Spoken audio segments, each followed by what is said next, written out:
Magazine और मैं हूं आपके साथ आरुषि पुंडी। उत्तराखंड की पहाड़ियों में एक और विरोध प्रदर्शन, एक आंदोलन भी पनप रहा है। ऐसा आंदोलन जो उनकी जमीन से जुड़ा है।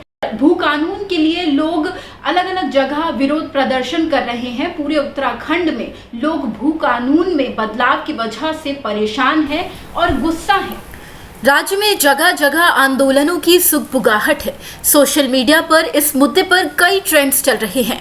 भू कानून का विरोध करने वालों का तर्क है कि प्रदेश में उत्तर प्रदेश जमींदारी उन्मूलन और भूमि व्यवस्था सुधार अधिनियम 1950 के तहत जमीन की खरीद फरोख्त के नियमों को इतना सरल कर दिया गया है कि अब कोई भी उत्तराखंड में कितनी भी जमीन खरीद सकता है।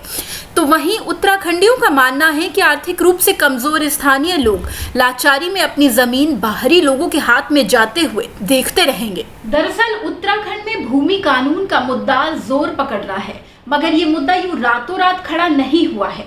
ये मुद्दा साल 2000 में उत्तराखंड के अलग राज्य बनने के बाद से ही खड़ा हुआ है। तब से ही सरकारी जमीन या जमीन खरीद फरोख्त का ये बंदर बाट तभी से शुरू हो गया था और तभी से इस मुद्दे के खिलाफ विरोध प्रदर्शन की आवाजें भी उठने लगी थी।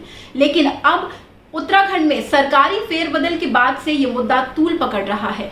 क्या है पूरा मुद्दा और क्यों हो रहा है इसका विरोध प्रदर्शन, हम अपने इस वीडियो में आपको बताएंगे। दरअसल इस कानून की धारा 143 में प्रावधान है कि पहाड़ों में उद्योग लगाने के लिए भूमिधर स्वयं भूमि बेचे या कोई भी उस भूमि को खरीदे तो भूमि को अकृषि कराने के लिए अलग से कोई भी प्रक्रिया अपनानी नहीं होगी। औद्योगिक प्रायोजन से भूमि खरीदने पर भूमि स्वतः भू उपयोग में बदल जाएगी। वहीं दूसरी धारा 156 में संशोधन कर 30 साल के लिए लीज पर जमीन देने का प्रावधान कर दिया गया है। ऐसा करने वाला उत्तराखंड देश का एकमात्र राज्य है।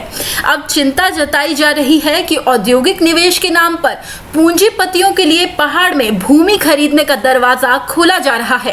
अब आपको बताते हैं कि इस कानून में जोड़ी गई 2 धाराएं कौन सी है और उन धाराओं की वजह से विरोध प्रदर्शन क्यों हो रहे हैं।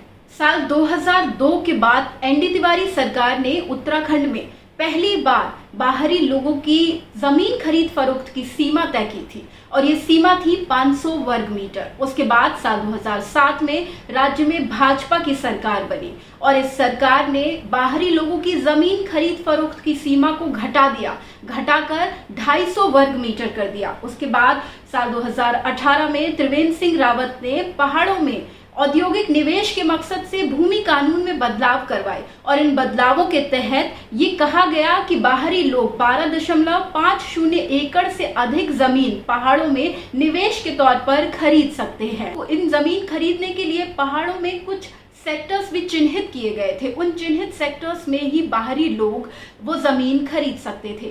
राज्य में जो कृषि जमीन थी उसको अकृषि बनाने का तरीका भी सरल किया गया था। त्रिवेंद्र सिंह रावत सरकार ने कृषि जमीन को अकृषि बनाने की कई तरह की अलग अलग छूट भी दी थी, कई तरह के इस प्रोसेस को सरल कर दिया था। अब इन्हीं कारणों की वजह से उत्तराखंड के नागरिकों को लगता है कि वहाँ कृषि जमीन कम हो रही है, वहाँ कृषि जमीन का जो एरिया है वो कम हो रहा है और इन्हीं कारणों की वजह से उत्तराखंड में लगातार विरोध प्रदर्शन हो रही है।